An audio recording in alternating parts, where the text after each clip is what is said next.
இரட்டை இலை சின்னத்திற்கு உரிமை கோரி அதிமுகவின் இரு அணிகளும் தேர்தல் ஆணையத்தின் முன்பு இன்று வாதங்களை முன்வைத்துள்ளன. இந்த வாதங்கள் நிறைவடைந்துள்ள நிலையில் தேர்தல் ஆணையம் ஆலோசனை நடத்தி வருகிறது.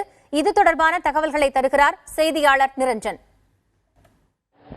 1917 பொதுக்குழு உறுப்பினர்கள், 122 எம்எல்ஏக்கள், 37 நாடாளுமன்ற உறுப்பினர்கள் என்று பெரும்பான்மை பலம் தங்களுக்கே இருப்பதன் காரணமாக இரட்டை இலை சின்னத்தை தங்களுக்கே ஒதுக்க வேண்டும் என்று இந்திய தேர்தல் ஆணையத்தில் இன்றைய தினம் சசிகலா தரப்பு வழக்கறிஞர்கள் வாதங்களை முன்வைத்திருக்கின்றார்கள்.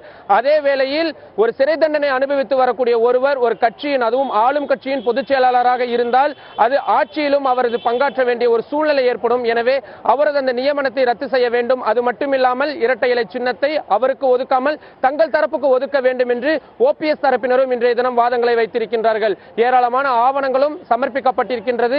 இந்த வாதங்கள் அனைத்தும் விரிவாக விவாதத்திற்கு எடுத்துக்கொண்டு இந்த ஆவணங்கள் அனைத்தும் பரிசீலிக்கப்பட்டு விரைவில் இந்திய தேர்தல் ஆணையமானது இரட்டை இலை சின்னம் யாருக்கு என்பது தொடர்பான மிக முக்கியமான தீர்ப்பினை வழங்கவிருக்கின்றது. தலைநகர் டெல்லியிலிருந்து புதிய தலைமுறைக்காக ஒளிப்பதிவாளர் பவன்குமாருடன் நிரஞ்சன்.